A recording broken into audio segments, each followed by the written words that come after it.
Imagine this. It's the first week of December. The air is crisp. Kids are writing letters to Santa. Neighbors are pulling out their boxes of holiday decorations. And then, bam, a letter shows up in your mailbox. It's from the HOA. And it says, Christmas lights are banned. Not just big flashy decorations. Not even inflatables. No lights, no wreaths, no holiday spirit allowed. And if you break the rule, $200 per day. That's the fine. So what would you do? Would you back down and let them kill your holiday spirit? Or would you fight back, even if it meant going against the entire HOA? Well, this is the story of how my neighborhood refused to give in. I live in a small suburban neighborhood. Nothing fancy, just a quiet place where families knew each other. Kids rode their bikes down the street, and Christmas was always the most magical time of year. For as long as I could remember, our street lit up every December. Families would compete to see who had the brightest house. Neighbors would bring hot cocoa to admire the lights, and kids would run from yard to yard shouting about who had the biggest Santa inflatable. So you can imagine the shock when, right after Thanksgiving, a plain white envelope appeared in everyone's mailbox. The return address said Homeowners Association. Now we were used to the occasional HOA letter, reminders about mowing lawns, trash bins being left out too long, that sort of thing. But when I opened this one, my jaw hit the floor. It read, effective immediately, all holiday decorations, including but not limited to Christmas lights, wreaths, lawn ornaments, and inflatables, are prohibited within the community. Any violation will result in a $200 per day fine. I had to read it twice just to believe it. No lights, no decorations. In December? This had to be a joke. I wasn't the only one who thought this was insane. The moment the letters went out, people started stepping out of their houses, waving them around like proof that we'd all been cursed. My neighbor 2 doors down, Mrs. Jenkins, looked furious. She was clutching the letter in one hand and muttering words I can't even repeat. Across the street, I saw a couple of kids standing by their dad's pickup truck, crying. They had been so excited to help hang lights, and now it felt like Christmas had been canceled. One by one, families gathered outside, comparing letters, reading the same ridiculous words out loud. Nobody could believe it. And then, of course, there was Karen. Every neighborhood has one, the self-appointed rule enforcer who thinks the HOA rules are written in stone. She stood tall on her porch with her arms crossed, smiling like she had personally written the ban herself. Finally, she shouted across the street, this neighborhood will look neat for once. No more tacky lights blinding me at night. The smugness in her voice made my blood boil. She actually liked this. She had probably pushed for it. At first, people thought it had to be a mistake. Why would an HOA care about holiday lights? But the next morning, a second letter arrived, this one even more aggressive.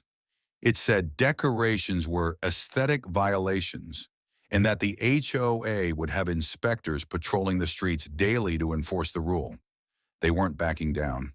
Neighbors started whispering about how unfair it was. Some were scared of the fines. $200 a day could ruin a family during the holidays. Others were flat out angry, saying, who did they think they are to tell us how to celebrate? For me, it wasn't even about lights anymore. It was about principle. Christmas had always brought our street together, and this ban felt like an attack on our community. The HOA wasn't just taking away decorations, they were trying to take away our joy. And that's when I decided I wasn't going to let them win. The night after that second letter, I stood in my garage staring at the boxes of Christmas lights stacked on the shelves. My kids had been begging all day to put them up, asking why Santa wouldn't be able to see our house this year. I couldn't take it anymore, so I made a choice. I grabbed one small strand of white lights, nothing fancy, and I strung them along my porch railing, just enough to show that I wasn't giving in. It wasn't about being flashy. It was about standing my ground. The glow from that tiny string of lights felt like a rebellion. My kids ran outside, their faces lighting up brighter than the bulbs themselves. They clapped, they cheered, and for a moment it felt like Christmas was back. But by the next morning, reality hit me like a snowball to the face. Taped to my front door was a bright orange violation notice. In bold letters it read, "Remove the lights immediately or face fines." I didn't need to guess who had reported me. From across the street, I saw Karen's blinds twitch. She was peeking out of her window, grinning like the Grinch who had just stolen Christmas. I'll admit, I thought about giving up right there. $200 a day is no joke. But then something unexpected happened. My phone buzzed. It was a message from my neighbor, Mike. He sent me a picture of the same violation notice taped to his door. And then Mrs. Jenkins texted me. And then the family 3 houses down. One by one, messages started pouring in. Everyone who had dared to put up even a single decoration had been reported. The HOA wasn't just targeting me. They were targeting all of us. That's when I realized this wasn't my fight alone. This was a fight for the entire neighborhood. And if the HOA thought we were going to roll over quietly, they had another thing coming. That night, our neighborhood group chat exploded. Dozens of messages popped up in minutes, everyone venting about their violation notices. Some were angry, some were scared, and a few were ready to give up entirely. But the more we talked, the more an idea started to take shape. It was Mike who said it first. What if we all just put them up anyway? They can't fine everybody. At first, people hesitated. $200 a day adds up fast, and nobody wanted to get buried under bills right before Christmas. But then Mrs. Jenkins jumped in. She typed, "If we back down now, what's next? They'll ban Halloween decorations, birthday parties, American flags? No way, not on my watch." The chat went silent for a second, and then, one by one, the messages started rolling in. "I'm in. Me too. Let's do it." That's how Operation Christmas was born. We made a plan. The next weekend, everyone who could would put up their lights at the same time. No more sneaking around. No more tiptoeing. We'd light up the whole street together. The following Saturday, the sound of ladders scraping against houses and boxes being dragged out of garages filled the neighborhood. Neighbors who barely spoke to each other were suddenly working side by side. People lent each other extension cords, swapped extra bulbs, and even shared hot chocolate while we worked. Kids laughed and ran around, shouting things like, "We're saving Christmas!" It felt less like decorating and more like preparing for battle, but in the best way possible. By the time the sun started to set, the street was transformed. Strings of colorful lights lined rooftops, glowing reindeer stood proudly in yards, and giant inflatable Santas waved from driveways. Even families who had never decorated before joined in, just to be part of the rebellion. Standing there shoulder to shoulder with my neighbors, I felt something powerful: unity. The HOA wanted to divide us with threats and fines, but instead they had brought us together stronger than ever. And when the clock struck 6, someone yelled, "Turn them on!" In an instant, the entire street lit up. The glow was so bright you could probably see it from space. People cheered, kids jumped up and down, and for the first time all month, the neighborhood felt alive again. But as I stood there admiring our work, I noticed something else: a pair of headlights creeping slowly down the street. The HOA patrol car. The real fight was about to begin. The night our street lit up like Times Square, you could feel the electricity in the air. And I don't just mean from the Christmas lights. Neighbors were laughing, kids were running around with candy canes, and even people from the next block wandered over to see what we had done. For a moment it felt perfect. But then, as the cheering quieted, we all saw it. Headlights creeping slowly down the street. A black SUV with the HOA logo on the side.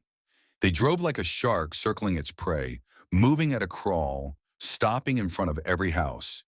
Everyone froze. You could practically hear hearts beating.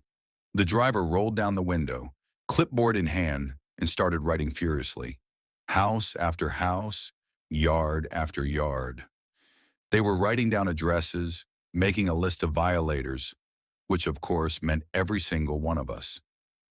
Karen came strutting out of her house like she'd been waiting for this moment all year. She waved her arms dramatically, pointing at the houses as if the patrol car couldn't already see the glowing Santas, snowmen, and twinkling rooftops. There, she shouted. Every one of them. Write them all up. She looked around with a smug little smirk, clearly expecting us to look ashamed, to start unplugging our lights. But nobody moved, not one person. In fact, Mike walked right up to his driveway, crossed his arms, and stared straight at the patrol car. Mrs. Jenkins stood beside him, then another neighbor, then another. One by one, people stepped out into their yards, standing tall like soldiers on the front line. I joined them, my kids clutching my hands, their eyes wide but full of pride. The HOA patrol car slowed even more, and the man inside rolled his eyes as he scribbled down the last notes. Karen kept running her mouth, yelling about community rules and aesthetic standards, but nobody gave her the satisfaction of responding. Finally, the car pulled away, but not before the driver leaned out the window and said, "Expect notices. Big ones." As soon as he left, Karen clapped her hands together like she had won the war. "You'll all be sorry," she sneered. "The fines will crush you." You can't beat the HOA, but what she didn't realize was that something had already shifted. The fear was gone. In its place was determination. We knew fines were coming, but instead of backing down, we doubled down. The very next day, people went even bigger. Mike climbed onto his roof and covered it in red and green lights until it looked like Santa's runway. Mrs. Jenkins set up an entire army of glowing candy canes that stretched across her lawn. One neighbor rented a giant inflatable snow globe and put it right in his front yard. Every time the HOA patrol drove by, there was more to see. More lights, more decorations. It was like we were daring them to fine us, taunting them with our holiday spirit. Karen, of course, was livid. She started patrolling the street herself, phone in hand, recording every angle of every house, muttering about evidence. She even tried yelling at the kids for singing Christmas carols on the sidewalk, but instead of shutting them up, her tantrums only made the kids sing louder. By the third night, our neighborhood wasn't just decorated, it was glowing. The lights were so bright they reflected off car windows from blocks away. People driving through town slowed down to see what was happening. Some even parked just to walk the street and take pictures. And that's when we realized something huge. This wasn't just about our neighborhood anymore. Word was starting to spread. The HOA had started a war over Christmas lights, and we had just turned it into a spectacle they couldn't control. By the end of that week, our street didn't just look festive, it looked legendary. Cars started lining up just to drive through. People were slowing down, pointing out decorations, rolling down their windows to shout, "This is amazing!" And then on Friday night, something happened that none of us expected. A white van pulled up, and out came a man with a giant video camera on his shoulder. Right behind him, a reporter in a heavy winter coat stepped onto the sidewalk, microphone in hand. "Are you the residents who defied your HOA's Christmas ban?" she asked with a grin. We all just stood there stunned. Turns out someone had tipped off the local news. Maybe a neighbor, maybe even a visitor who'd seen the lights. But our story had caught fire. Within minutes, she was interviewing Mike about the fines, recording shots of the glowing houses, and asking kids what Christmas meant to them. One little girl, no older than 6, looked straight into the camera and said, "We just want Santa to find our house." I swear, even the cameraman's eyes got misty. The segment aired on the evening news that night. By the next morning, our phones were blowing up. Friends from across town were texting us, "You guys are on TV!" And it didn't stop there. Someone posted the video clip online, and it spread like wildfire. By Sunday, we had strangers from nearby cities driving out just to walk down our block. Families bundled up in coats, sipping hot chocolate, snapping photos in front of our glowing houses. Some people even left envelopes in our mailboxes with cash inside saying, "For the fines." Don't Stop Fighting the HOA, of course, was furious. We all started getting new violation letters, thicker than before, warning us of escalating fines and even threats of legal action. But here's the thing. The more they tried to scare us, the more support we got from the outside world. Social media was on our side. Hashtags were popping up like hashtag Save Christmas Street and hashtag Lights Over HOA. Karen nearly lost her mind. She stormed out of her house yelling at the news crew to stop glorifying rule breakers. She even tried to block cars from parking on the street, shouting about how we were attracting outsiders. But the harder she pushed, the worse she looked. At one point, a reporter caught her on camera ranting about how Christmas lights are a safety hazard, and let's just say that clip didn't exactly make her look reasonable. Meanwhile, the spirit in the neighborhood was stronger than ever. Families were bringing out speakers to play Christmas music, kids were setting up hot cocoa stands, and the lights? They got bigger every single night. Someone even projected a giant Merry Christmas sign onto the side of their house, like a beacon of defiance. What started as a fight against the HOA had turned into something much bigger. A movement. People weren't just coming to see lights. They were coming to see a community stand up against something unfair. And the pressure on the HOA? Oh, it was about to get unbearable. The Monday after our story hit the news, something shifted. Usually the HOA loves sending out letters and threats. But that week, silence. No new envelopes in the mailbox. No patrol cars cruising by. It was almost like they were hiding. But then, word spread that the HOA board had scheduled an emergency meeting. Neighbors were whispering about it, curious and nervous at the same time. Nobody knew what they were planning, but one thing was certain. The pressure was on them. Because by now, our neighborhood wasn't just a local story anymore. News channels from other cities were running segments. Social media posts were racking up thousands of shares. People were driving in from miles away just to see the street that had banned Christmas but fought back. And the HOA? They weren't looking like protectors of aesthetic rules. They were looking like the villains who wanted to cancel Christmas. On the night of the emergency meeting, the HOA president finally came out with a statement. He stood stiffly behind a podium in the clubhouse, trying to look serious, but you could see the sweat on his forehead. After careful review, he said, the board has decided to suspend the restriction on holiday decorations for this season. The room erupted. People clapped, cheered, even booed Karen when she stood up to protest. She shouted something about slippery slopes and losing control, but nobody cared anymore. The decision was made. We had won. When I walked home that night, I looked down the street at the glowing rooftops, the twinkling candy canes, the inflatable Santas dancing in the cold wind. It wasn't just about decorations anymore. It was about what those decorations represented: unity, joy, refusing to let fear or petty rules take away something that mattered to us. In the days that followed, our neighborhood became famous. Cars lined up every night, people walking with cameras, kids pointing in awe at the lights. What the HOA had tried to kill had turned into something bigger than they could have imagined. And every time I saw a family smile as they drove past, every time I heard kids laughing under the glow of those lights, I remembered that first letter, that cold, lifeless warning that said joy wasn't allowed here. And I smiled, because in the end, we showed them just how wrong they were. So if you ever get a letter telling you to give up something that brings you happiness, remember this story. Remember that when a community stands together, even the strictest HOA doesn't stand a chance. Because Christmas isn't about rules or fines or power. It's about light. And once you turn it on, no one can turn it off.